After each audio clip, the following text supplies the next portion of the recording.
नमस्कार, मैं जयमाला राजन, प्रवक्ता, जिला शिक्षा एवं प्रशिक्षण संस्थान फिरोजाबाद। आज हम डीएलएड सेकेंड सेमेस्टर के प्रशिक्षुओं हेतु उनके सैद्धांतिक विषय प्रारंभिक शिक्षा के नवीन प्रयास की विषय वस्तु की इकाई 3 प्रारंभिक शिक्षा के विकास हेतु संचालित परियोजनाएं व कार्यक्रम के तहत संपूर्ण साक्षरता अभियान या टोटल लिटरेसी कैंपेन के बारे में जानेंगे। जैसा कि नाम से स्पष्ट है, सभी को साक्षर करने वाला कार्यक्रम यानी संपूर्ण साक्षरता कार्यक्रम। प्रशिक्षु जान सकेंगे संपूर्ण साक्षरता अभियान के उद्देश्य, उसके लक्ष्य और कार्यक्रम संचालन में उत्तरदायी विभिन्न अभिकरणों के बारे में। कंप्लीट लिटरेसी कैंपेन को शॉर्ट में हम CLC के नाम से भी जानते हैं। आइए हम इसकी अवधारणा को समझ लेते हैं। तो स्वतंत्रता प्राप्ति के बाद निरक्षरता को दूर करने के लिए अनेक प्रयास किए गए, लेकिन साक्षरता की स्थिति में कोई सुधार नहीं हुआ। सन 1951 में देश में कुल 30 करोड़ व्यक्ति ही निरक्षर थे। सन 1981 में यह संख्या लगभग 43.7 करोड़ हो गई और बाद के वर्षों में लगातार इस संख्या में वृद्धि होती गई। भारत में देखा गया कि निरक्षरों की संख्या का एक बहुत बड़ा भाग गांवों में रहने वाले लोगों का है, अनुसूचित जाति और जनजाति के लोगों का है और महिलाओं का देखा गया है। तो राष्ट्रीय साक्षरता मिशन इन्हीं निरक्षर लोगों को नई रोशनी देने का एक संकल्प था, एक प्रयास रहा था। राष्ट्रीय साक्षरता मिशन का शुभारंभ 5 मई सन 1988 को तत्कालीन प्रधानमंत्री श्री राजीव गांधी जी द्वारा एक सामाजिक तथा प्रौद्योगिकी के रूप में राष्ट्रीय स्तर पर किया गया था। इसी दिन मिशन का प्रारंभ राज्य स्तर पर राज्यों की राजधानी में भी किया गया था। इस कार्यक्रम का उद्देश्य वर्ष 2007 तक 15 से 35 आयु वर्ग के उत्पादक और पुनरुत्पादक समूह के लोगों को व्यवहारिक साक्षरता प्रदान करते हुए साक्षरता का 75% न्यूनतम लक्ष्य प्राप्त करना था। ये था इसका उद्देश्य। अब इसके लक्ष्य को देख लेते हैं। तो संपूर्ण साक्षरता मिशन का लक्ष्य 3 करोड़ लोगों को 1990 तक और 5 करोड़ लोगों को सन 1995 तक साक्षर करना था। यानी कि इस प्रकार से सन 1995 तक कुल 8 करोड़ निरक्षर व्यक्तियों को कार्यात्मक साक्षरता प्रदान करने का संकल्प इस मिशन के तहत लिया गया था।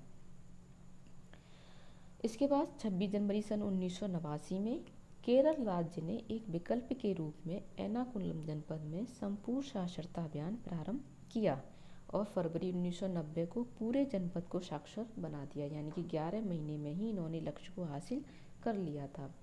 तो एर्नाकुलम की आशातीत सफलता को देखकर केरल राज्य में राज्यव्यापी साक्षरता अभियान प्रारंभ किया गया सर्वप्रथम, जिसके परिणाम स्वरूप भारत सरकार ने संपूर्ण साक्षरता अभियान वाला उपागम अंगीकृत करके अन्य सभी राज्यों में कार्य प्रारंभ कर दिया था। संपूर्ण साक्षरता अभियान में मात्र 15 से 35 आयु वर्ग के निरक्षरों को ही साक्षर नहीं किया गया था, बल्कि प्राइमरी स्कूलों में भी न जाने वाले बच्चे व वयस्क निरक्षरों को भी अनौपचारिक शिक्षा केंद्र पर जाने के लिए प्रेरित किया गया था।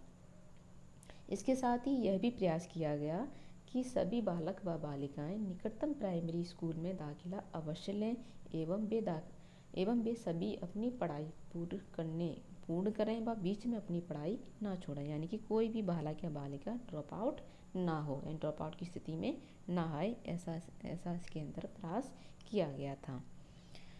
तो किसी भी कार्यक्रम की सफलता सिर्फ सरकारी अभियान से ही सफल नहीं हो सकती। इसके लिए व्यक्तिगत प्रयास तथा सामाजिक सहभागिता भी आवश्यक होती है। तो इसलिए इस कार्यक्रम की कुछ विशेषताएं हैं, वो हम देख लेते हैं। तो इसकी विशेषताएं कुछ इस प्रकार से हैं।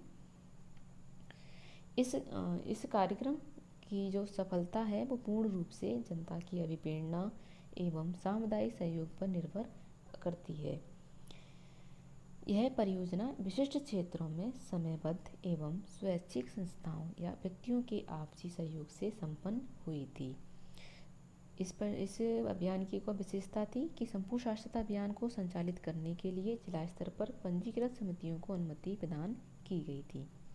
इस कार्यक्रम में बाह्य लक्ष्यों को सम्मिलित नहीं किया गया, अपितु लक्ष्यों की पूर्ति स्थानीय स्तर पर ही सर्वे कराकर संपन्न करा ली गई थी।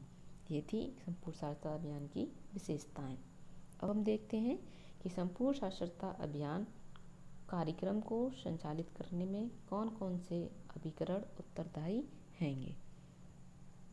तो इसमें इस कार्यक्रम को संचालन में विभिन्न अभिकरण उत्तरदायी हैं, जो कि निम्नलिखित हैं। तो सबसे पहला अभिकरण है हमारा जिला शिक्षा समितियां, यानी जिला स्तर पर जो शिक्षा समितियां हैं उसके माध्यम से इस संपूर्ण साक्षरता अभियान का संचालन किया गया। तो इन समितियों की सभा के अध्यक्ष, प्रभारी मंडलीय मंत्री तथा समिति के कार्यकारिणी सभा के सभापति जिलाधिकारी या डिस्ट्रिक्ट मजिस्ट्रेट होते हैं। स्वैच्छिक अगला अभिकरण है स्वैच्छिक संगठन यानी एनजीओ भी जिला शिक्षा समिति के प्रति उत्तरदायी होते हैं और इन एनजीओ को क्षेत्रीय जनता का 100% तथा प्रशासनिक लागत का लगभग 75% भाग भारत सरकार द्वारा अनुदान के रूप में दिया जाता है, यानी सहायता राशि इनको प्रदान की जाती है सरकार द्वारा। अन्य अभिकरणों में संपूर्ण साक्षरता अभियान को संचालन में जो महत्वपूर्ण भूमिका निभाते हैं वो हैं अनुदान विश्वविद्यालय अनुदान आयोग यानी यूजीसी, श्रमिक विद्यापीठ एवं नेहरू युवा केंद्र संगठन आदि अपनी महत्वपूर्ण भूमिका अदा करते हैं।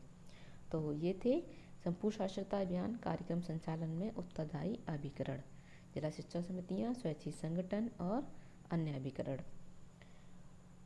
अब हम जानते हैं संपूर्ण साक्षरता मिशन की उपलब्धियों के बारे में, यानी इस मिशन के द्वारा किन किन उपलब्धियों को हासिल किया गया था।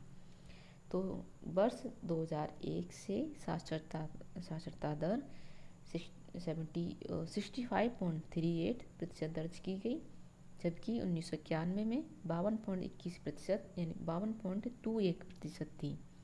21 मार्च 2010 तक 10.229 करोड़ व्यक्तियों को साक्षर बनाया गया था इस अभियान के तहत। स्त्री साक्षरता दर में पिछले दशक में 14.8% की वृद्धि दर्ज हुई और यह 39.3 से बढ़कर 54.16% हो गई, जबकि पुरुष साक्षरता की वृद्धि दर 64.1% से बढ़कर 75% देखी गई। स्त्री पुरुष समानता और महिला अधिकारिता भी दृष्टिगत हुई, क्योंकि लगभग 60% भाग लेने वाली लाभार्थी महिला, बालिका व स्त्रियां ही थीं। महिला अधिकार में भी वृद्धि देखी गई। 2011 की जनगणना के अनुसार साक्षरता दर 75.06% दर्ज की गई है, यानी कि 2011 की जनगणना के अनुसार भारत में साक्षरता दर 75% है। तो आज हमने जाना संपूर्ण साक्षरता अभियान की विशेषताएं, उसके लक्ष्य, उसके उद्देश्य और कार्यक्रम संचालन में उत्तरदायी विभिन्न अभिकरणों के बारे में। आज की क्लास में इतना ही। धन्यवाद।